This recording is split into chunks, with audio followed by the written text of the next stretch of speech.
Durante transmissão ao vivo com parlamentares da oposição, o deputado federal Nicolas Ferreira explicou as táticas que estão sendo utilizadas contra a oposição ao governo Lula com vistas a consolidar uma ditadura.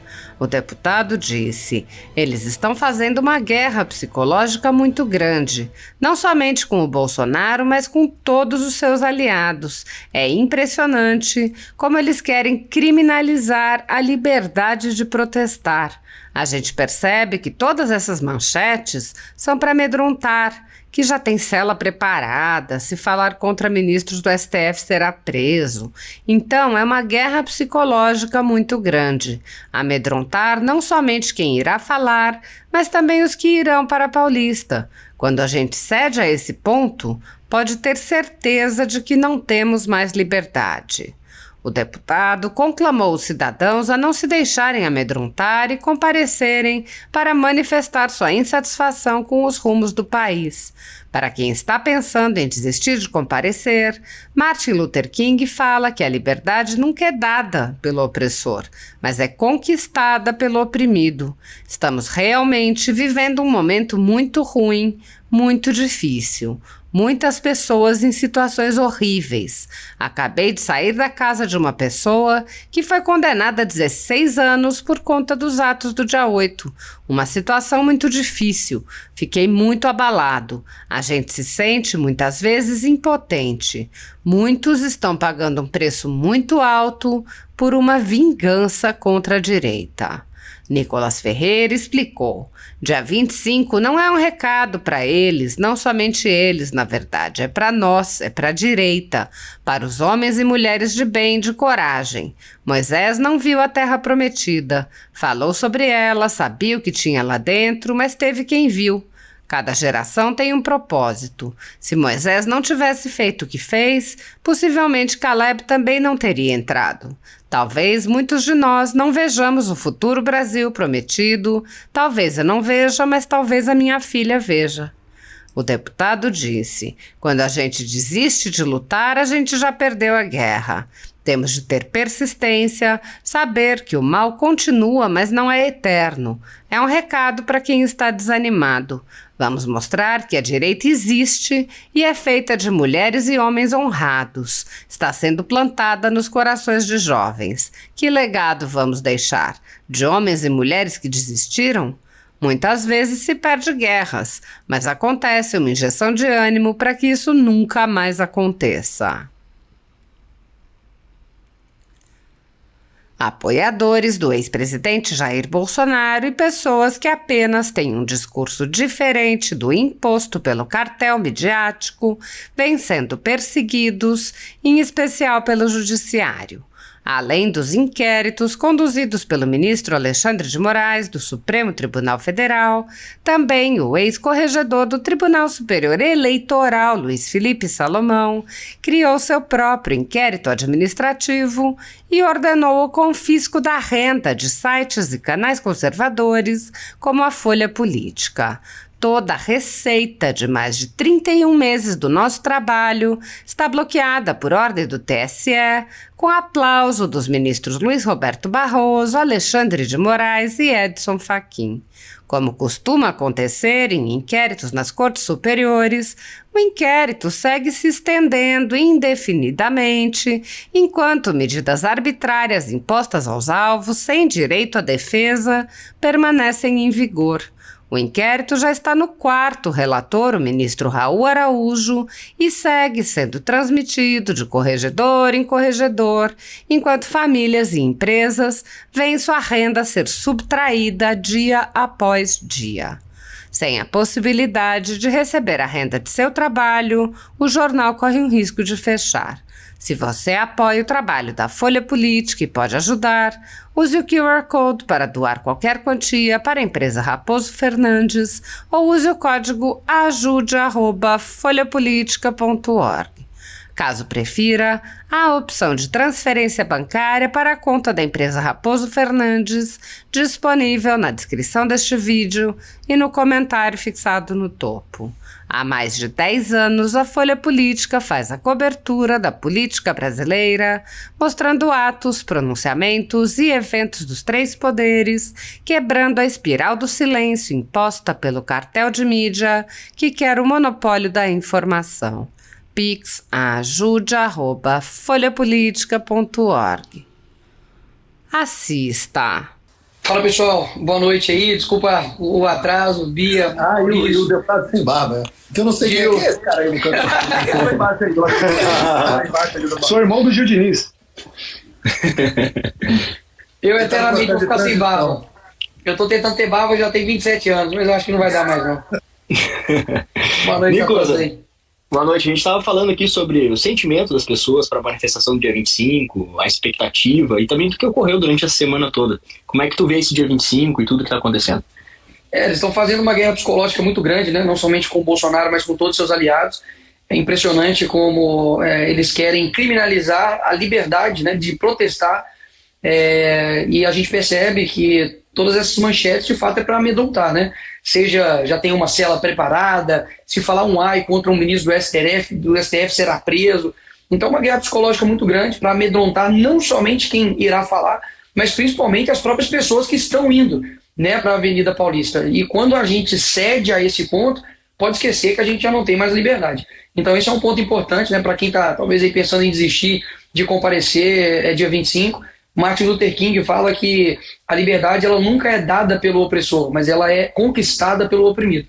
Então a gente precisa compreender isso, saber o momento que nós estamos vivendo realmente é um momento muito ruim, muitas pessoas em situações horríveis. Acabei de sair da casa de uma pessoa que foi condenada a 16 anos por conta dos atos do dia 8, numa situação muito difícil, praticamente.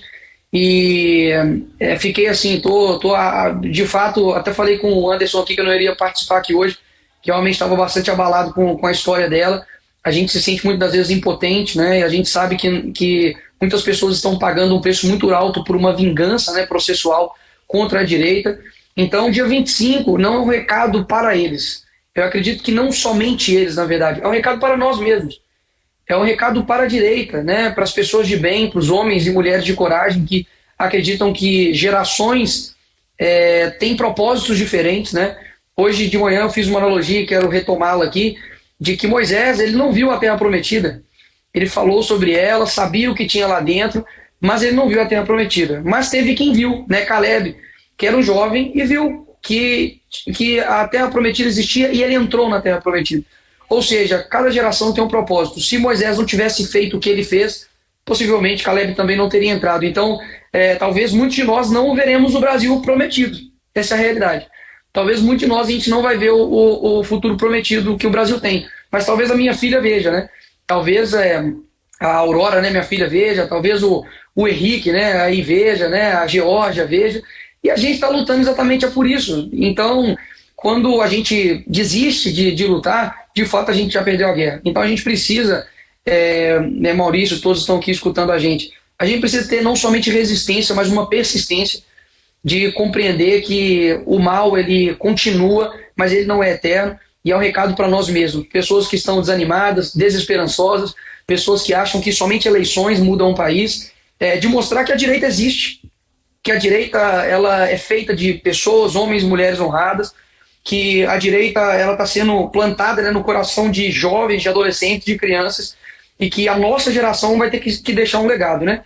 Qual o legado que a nossa geração vai dar, né? De deputados que desistiram, de homens que desistiram, de mulheres que desistiram. Eu não acho que é isso que a gente quer deixar futuramente. E nem toda vez a história é contada por aqueles que vencem.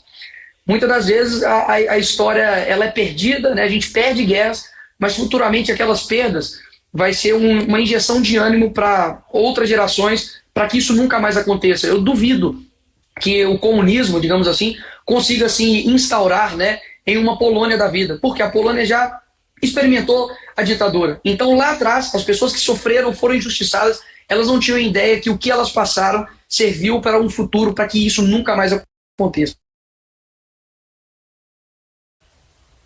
Perfeito, e se a gente tiver uma perspectiva de olhar 10 anos atrás, né, enquanto movimento conservador, nós... voltou o Nicolas, tinha caído. Não, perfeito, Nicolas, tá ouvindo? Agora, sério. Bom, a gente olhando 10 anos atrás, né, o quanto nós amadurecemos enquanto movimento conservador, não só hoje as pessoas estão muito mais envolvidas politicamente, mas como o Nicolas falou, hoje as pessoas têm uma consciência de que não é só a política partidária. Né? É todo o entorno, todo um trabalho de retomar os espaços que foram ocupados pela esquerda nas comunidades. Então, esse ano eu gostei de ver muito o envolvimento com, por exemplo, as eleições para conselheiro tutelar, né, que a gente já teve. Então, isso é só um ponto que demonstra o quanto nós estamos amadurecendo enquanto movimento conservador. Pô, foi só falar de comunismo que eu caí da live. Acho que caiu de novo. Cara, falou comunismo, caiu de novo. Vocês estão ouvindo o Nicolas? Não? Não, agora não estou ouvindo. Então caiu de novo. Nós não estamos te ouvindo, Nicolas. Gil, toca aí enquanto o Nicolas tenta voltar. Boa noite, Maurício. Boa noite, Nicolas, Bia, Eduardo, Paulo, todos que nos assistem aqui. Estou no CIPEC também. Vim aqui acompanhando o meu padrinho político, Eduardo Bolsonaro. Estaremos na Paulista, Eduardo, dia 25. Já é um convite aqui, uma convocação a todos. E, Maurício, concordo em gênero no grau o que todos falaram aqui, assina embaixo. O Nicolas falou agora da Polônia, Estão escutando, né? Aí agora? Escutando agora sim. Ouvindo. Pô, pessoal, só vou então só terminar aqui para você falar, Gil. Pô, foi só falar de comunismo que eu caí da live. Se eu falar Janja aqui, então já era, a live cai toda. Então aqui, para finalizar, né, em momentos de conforto a gente não cresce. Então acredito que agora a direita está num momento desconfortável de fato, né? E lembrar que a esquerda também já teve num momento bastante desconfortável há pouco tempo atrás, né? O Lula preso, o entorno dele completamente também preso, sofrendo um impeachment, né, em 2016, e ainda assim eles compreenderam que a persistência leva à vitória, né? O Lula perdeu 12 anos seguidos à presidência da República e nem por isso foi um motivo de existência dele. Então, assim como em um debate, né, um homem perguntou ali para o Trump o que ele admirava, né, na Hillary, e ele deu uma resposta assim, sensacional, né, que admirava a persistência dela. Né? De fato, ela é uma mulher que vai atrás daquilo que ela acredita. E eu acredito que a gente não possa ter menos persistência do que o nosso inimigo. Né?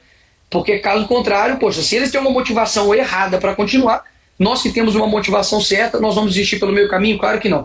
Então, nós começamos a olhar mais para os conselhos tutelares, mais para os conselhos estaduais, começamos a perceber, né, a importância da cultura, a importância de nós formarmos professores, educadores, de nós impedirmos, né, a ideologização da CONAI, enfim, toda uma estrutura, né, um aparato que a gente precisa estar presente. E graças a Deus por esse tempo de conforto, né? Graças a Deus por também nós temos hoje homens, né, e mulheres que querem fazer desse momento de tristeza, de sofrimento, tirar ali pelo menos uma esperança para que a gente consiga vencer aí, tenho certeza, num futuro próximo. Eu quero já aproveitar aqui e me despedir.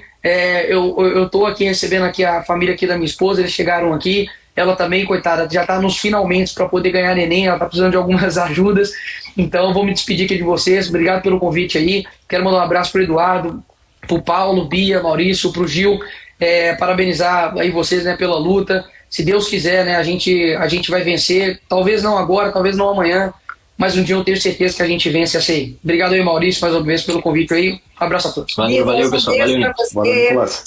Beijo pra